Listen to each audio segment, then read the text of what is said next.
Welcome to the Uncle Jim Effect podcast. My name is Dennis DeLoach, and I'll be your host for this podcast. This is podcast number 2, and the title of this podcast is What is Potential? Specifically, what is God-given potential? Again, I want to welcome you. I'm so excited for all the feedback and comments I had and texts and phone calls I got from people concerning the last first podcast that we did. I appreciate all the input, and I promise I'm going to do my best to incorporate all those things in this. So the first thing I want to do is, again, welcome everybody. And I want to tell you I've got some really exciting news. I created a dream list of guests that I would love to have on this podcast that I think would absolutely alter and change your life and be an Uncle Jim effect in your life. And so I've actually secured a couple of those currently, and probably on podcast number 4 or 5 or 6, give or take, the format will change, and you'll be hearing a lot more from other people instead of me. So I think that will be a good step. So I also wanted to start a new portion of this because I had several people ask me questions, and so I wanted to answer a question or two at the beginning of the podcast as it relates back to the previous podcast. So let's do that. And I'm going to deal with 2 questions. The first one was, why are you doing this podcast?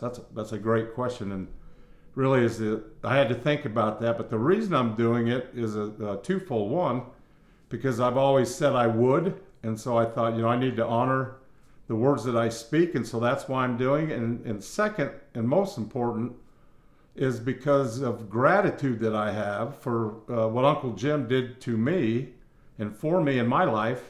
And I'm hoping that I can be that kind of an instrument in your life as well, based on the principles that I learned. If you weren't able to join us, please go back and review the first podcast, because it kind of outlines exactly what it is we're trying to do here. And then the second one is, what is the number one lesson you have learned in your life that has brought you success? And again, great question. Excuse me. I think basically that is twofold. Throughout my life, I've learned that there's tremendous power in the words that we speak to ourselves and inside of us. And that wasn't articulated well to me until my mentor, Tom Shea, the Navy SEAL that I've grown to be great friends with and who has really helped change my life. He termed the phrase internal dialogue. And internal dialogue are the words that we speak to ourselves, and that has an absolute tremendous effect on what we do and what we accomplish. And so that's the number one thing I've learned in my life, is that what we say inside of ourselves matter, even simple words like I can't or I will.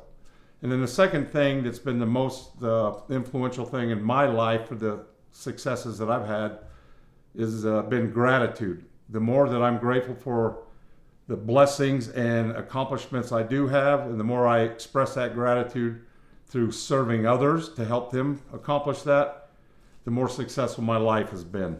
So again, let's get started on this podcast. Again, it's what is potential, specifically what is God-given potential. And I want to start off with the quote of the week and what we're going to kind of use to discuss and to frame that question, what is potential? This quote comes from Mark Cain, and it says, the first step towards success is taken when you refuse to be a captive of the environment in which you first find yourself. Let me repeat that. The first step towards success is taken when you refuse to be a captive of the environment in which you first find yourself. And so there's so much to be in that short little comment. The first thing we see is it says the first step towards success is taken when you refuse to be a captive. So believe it or not, there is always a first step in success, and that usually is sparked by a decision we make in our mind, or a decision we make that we're tired of where we're at, or a decision we make that we're fed up with the excuses that we've used. But the first step, it says, towards success is taken when you refuse to be a captive. That is an extremely interesting way to describe that. Are you a captive? I've been a captive many times in my life. It says a captive of the environment in which you first find yourself. So when we first find ourselves, what that means to me is I've made up my mind finally that I'm going to do something about this, whatever this is, whatever situation it is we find in our life, or whatever situation you're in. There comes a moment when you say, I'm tired of this. I'm tired of talking about this. I'm tired of other people having success. I'm tired, and so this is the first step I'm going to take, and it's when I refuse to be a captive of the environment in which we find. So let's talk about environment. What environment do you find yourself in? I think some of the environments I found myself in are pretty negative. Let's talk about environment. Most people say, well, my environment, I currently, financially, I don't have the money. I don't have the time. I'm in an environment where I've got young kids at home. I'm in the environment where I've got a baby, or where I have a business I just started. I'm in the environment where, like I mentioned last week, I come from the gene pool of addicts. That's an excuse. I don't have anyone to support me. I don't have that knowledge. I don't have a degree. You can go right down the list. And that's the environment we find ourselves in. So the first step towards success is taken when you refuse to be a captive of the environment in which you first find yourself. So when we first find ourselves, what that means to me is, for example, today we've decided this is it. I'm done. I am absolutely going to move forward. I'm going to be successful. I'm going to do those things I've always dreamed about. It's my turn.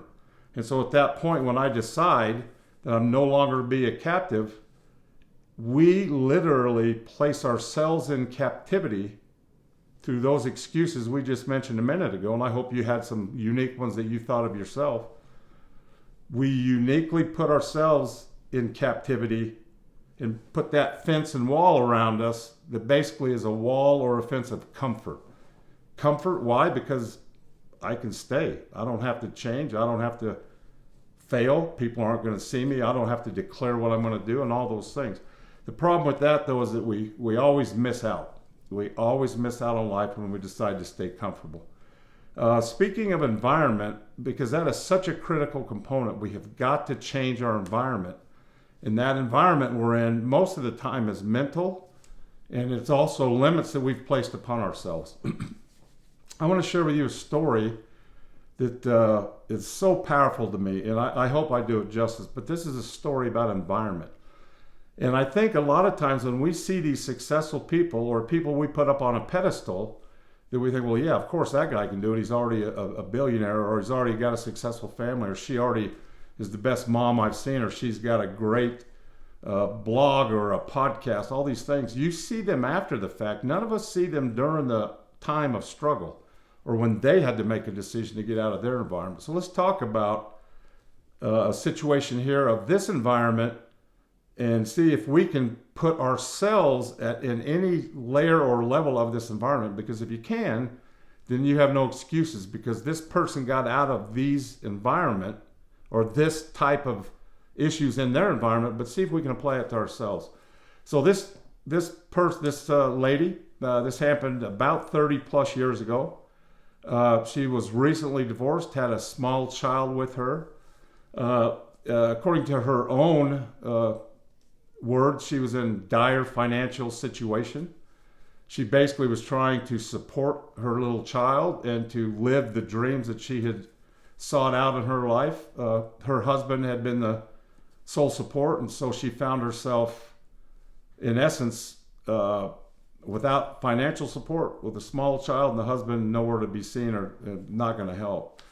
So the main thing I see in this story, though, she held on to her dreams. She said, I'm still going to fight. And a lot of us find ourselves in those situations, but we still have to deal with the immediate day-to-day, which is to put a roof over our heads, to make money, to feed our children, to do those things.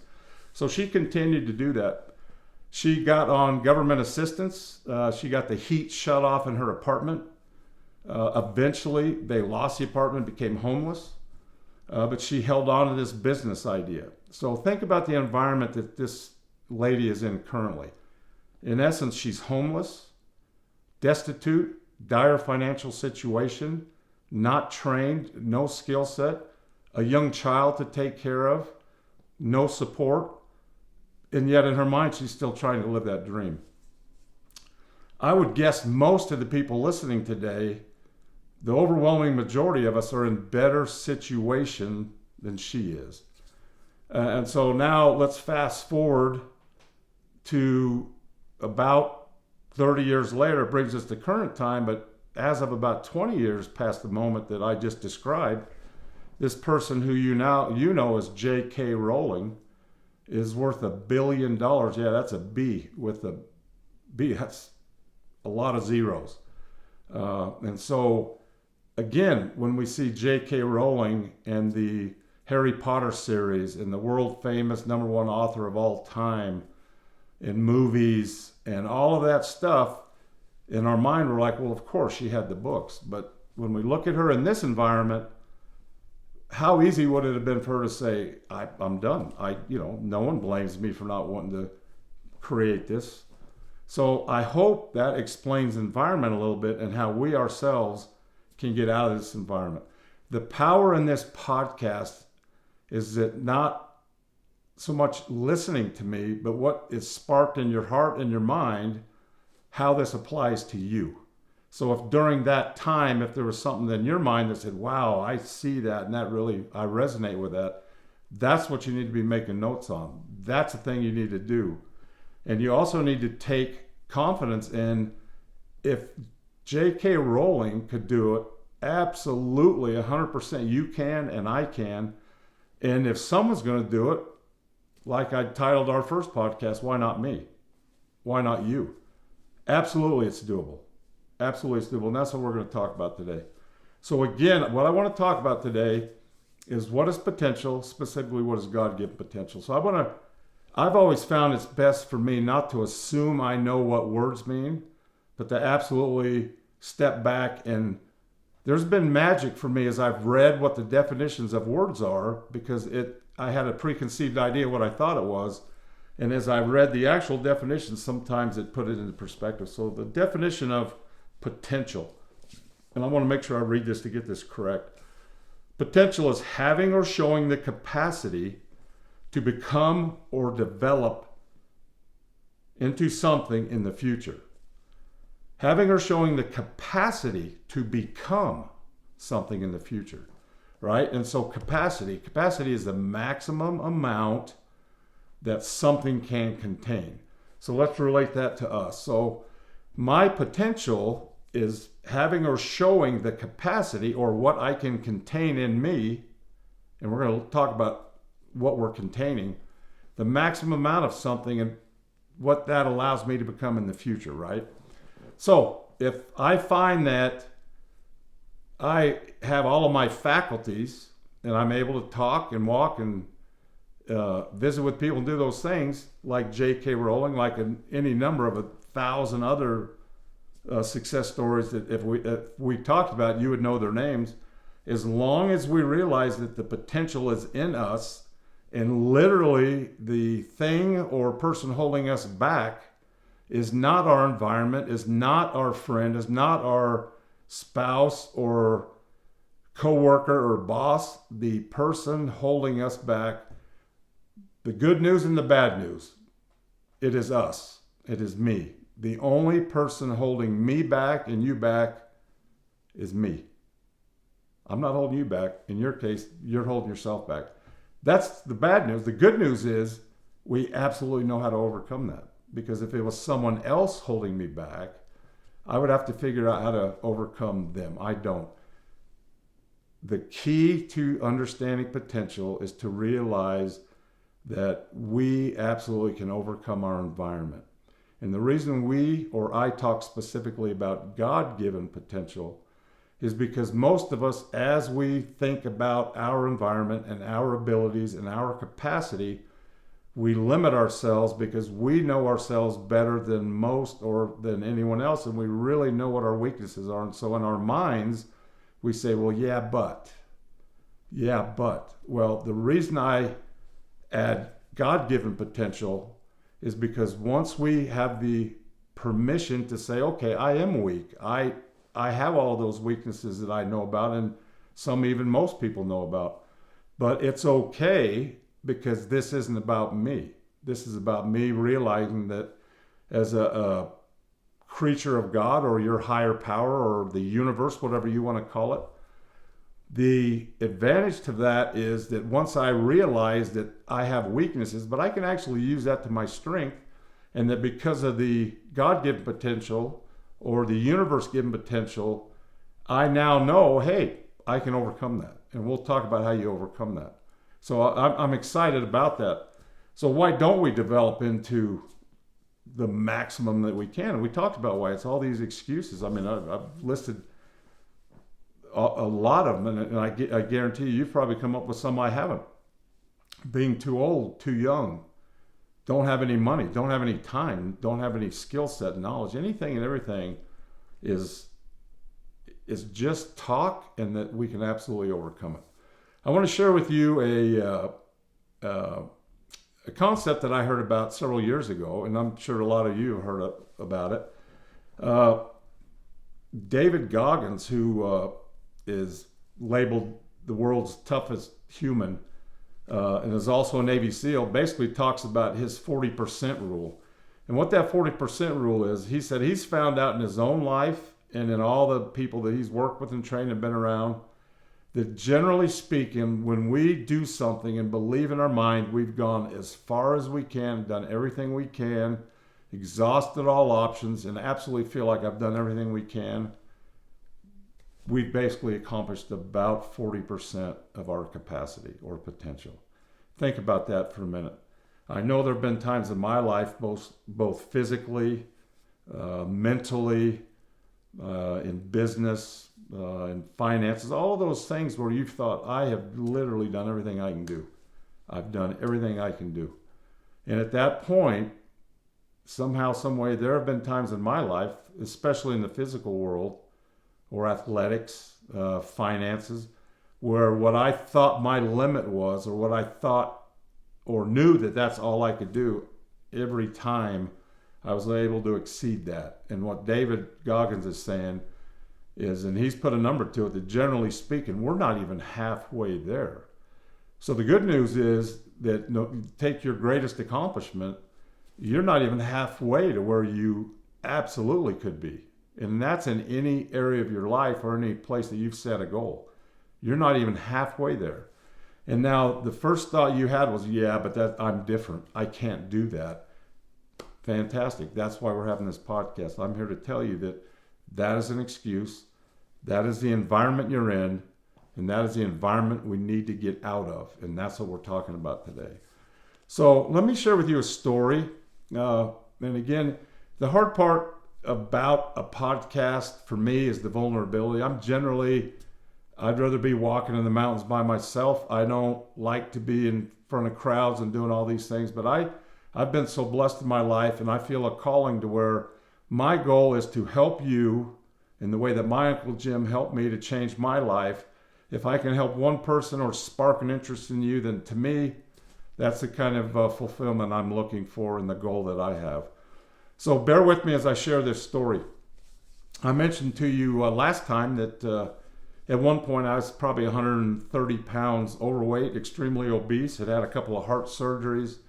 I was a former college athlete and basically had let myself go. And it had issues. I'd had knee surgeries, probably 6 of them. I've had both shoulders done a couple of times. I've had a knee replacement. I tore my Achilles, all of those things. So I've got a lot of excuses as to why I couldn't do things. And that's exactly what I did. I was a master of excuses. And so I had done the Moab Trail half marathon, which is one of the tougher half marathons in the world, that basically in the United States. And remember now, for me, going up and down the street was tough. So it might as well have been Mount Everest for me. But this mountain is extremely vertical and steep and slick rock and sand, and it's on the edge of cliffs, and I'm terrified of heights.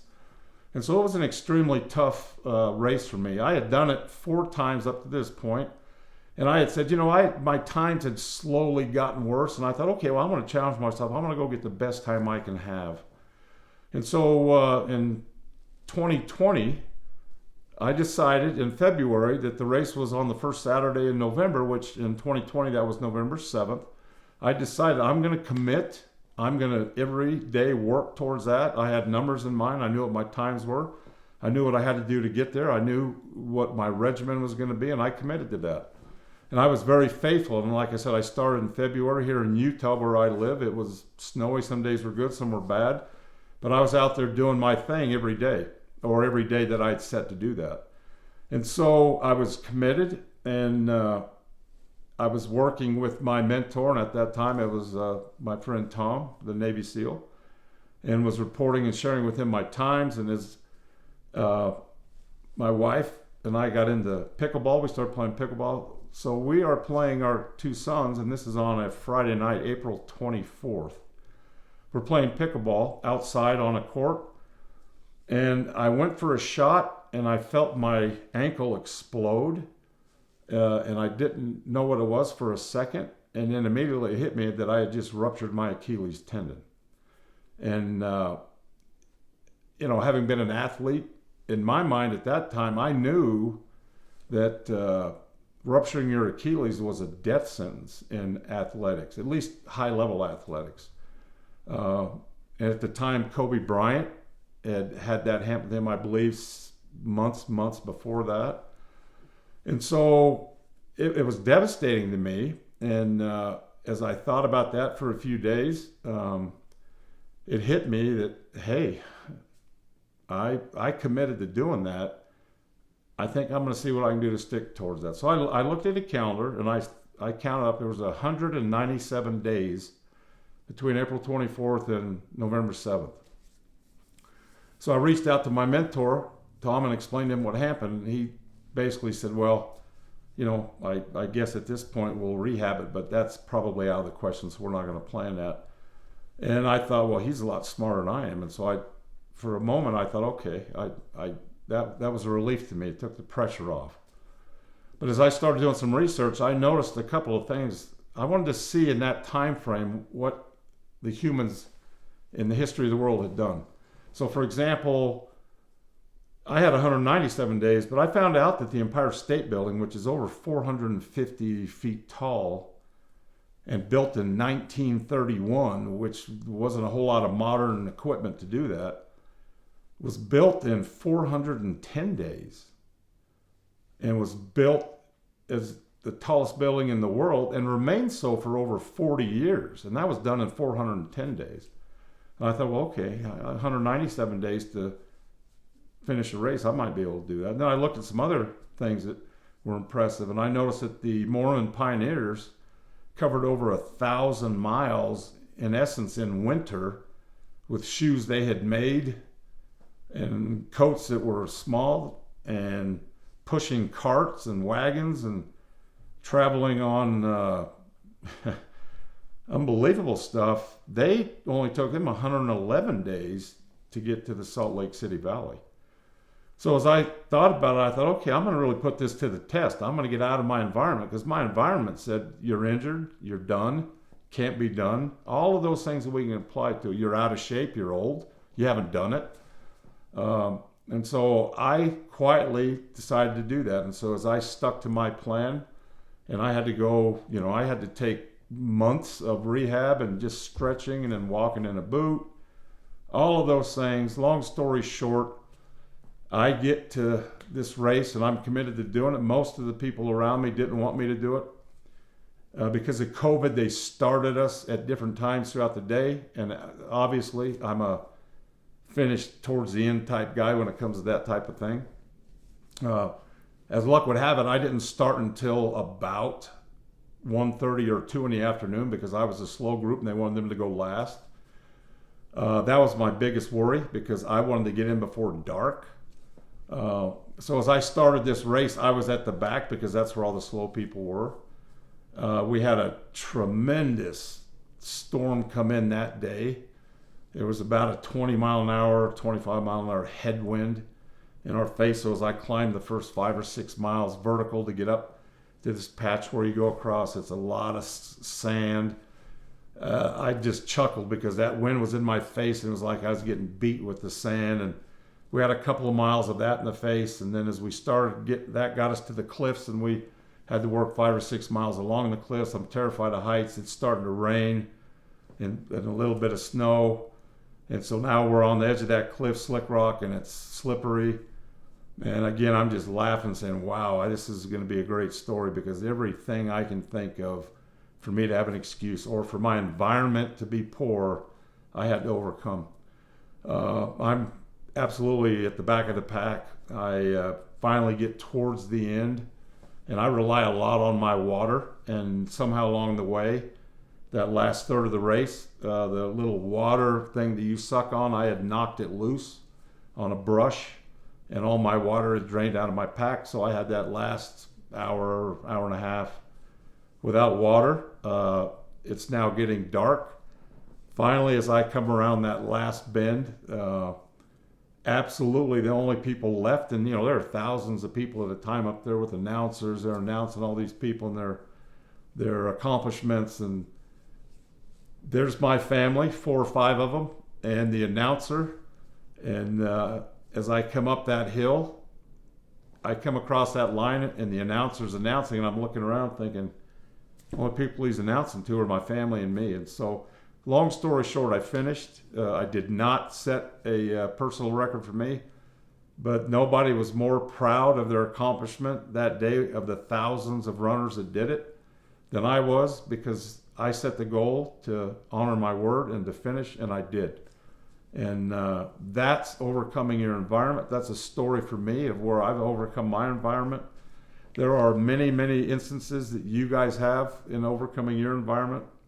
And I hope that somewhere along the way in this podcast today, that we triggered a thought. Again, as you listen to the words that I speak, it's not so much what I'm talking about or the stories I tell, but it's what resonates in your mind and in your soul that triggers you to figure out ways to honor your God-given potential, to get you to get out of your environment, irregardless of the excuse.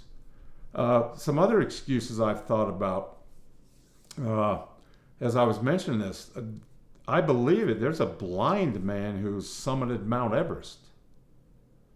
I personally have a friend who is a quadriplegic who has pushed his wheelchair over 520 miles in the summer from Tooele, Utah to Las Vegas in a wheelchair. And so I didn't mention, that sometimes our bodies don't work. I mean, Stephen Hawking couldn't function. I mean, I believe he had zero movement, and yet he was one of the most brilliant minds ever in the history of man. So whatever the issue is, irregardless of what it is, I would encourage you to write it down, and then think about, meditate about, research other people that have had that same situation and how they overcame it, because I guarantee you can find stories of people with exactly the issues you've had, if not 10 times worse. So the key, and I want to read that quote again, the first step towards success is taken when you refuse to be a captive of the environment in which you first find yourself. So how do you refuse to be a captive? It's to simply say, I'm done. It's over. I don't know how, but I'm done using that excuse. Whatever that excuse is, it is not going to affect me. And so I refuse to be held in this environment that I created with that excuse that's held me captive. And the first step in that is literally saying, I'm done. It's over. I refuse. How do I move forward? That's the goal of this podcast. If you'll stay with me on this journey, we're going to talk about how step by step can I start where I'm at in the environment I'm in, literally held captive by the chains I put on myself. We're going to get those chains off, and then we're going to go step by step. How do I move forward? What do I do with the setbacks that come? What do I do when this happens? What are the tools that we can use? And there are exact specific tools we use moving forward on how we overcome obstacles and how we can reach any goal. And it's going to shock you sometimes what those tools and goals are. A lot of times we make things much, much more difficult than they need to be. And that I can testify because in my life, I've usually always done things the most difficult way possible. And so I'm hoping with you that the purpose of this podcast is to help you shorten that time frame it took me to learn from years and years and thousands of dollars in headaches and heartache to days and hours and weeks and avoiding a lot of that stuff. That's the goal. I'm so thankful for you to be here today. A couple of housekeeping duties. I do want to say, please like the podcast. I'm not familiar with all of this stuff, but I do know that as you like it and as you subscribe to it, it allows me to continue to do this and that you'll be notified of these podcasts. Please also, any comments you have, please submit questions that you have. I'll do my best to answer those. I'm so thankful for this opportunity to share with you those things I've learned. Please review that quote. And then please share this with everybody you know. Again, not so much for glorifying what I'm doing, but I just know that we can all, maybe that'll be your Uncle Jim moment, that you'll share it with somebody and it'll change their life.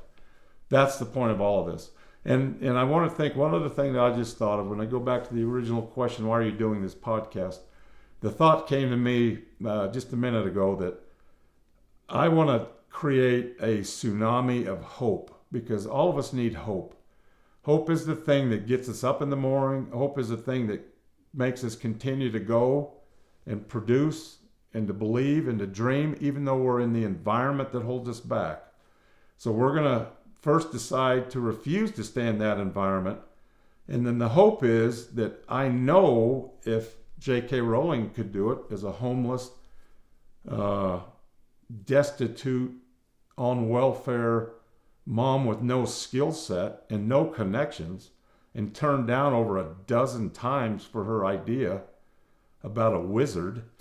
If she can do it, there's zero reason you can't do it. Absolutely none.